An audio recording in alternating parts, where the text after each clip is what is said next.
I'm just looking for my worshipers. That's why I'm talking. Yeah.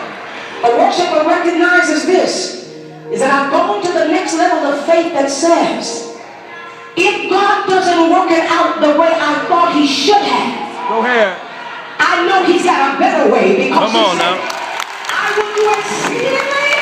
Yeah. Oh, you didn't hear that? Apparently the way you asked him to do it was too low.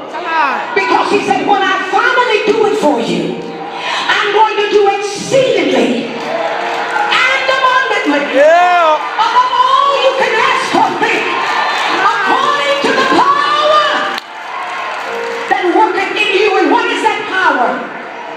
It's the power to worship him. It's the power to worship him when you can't trace it. When you don't know what he's doing, you still count him to be worthy. Somebody just lift your hands up. Come on, Dr. Henry.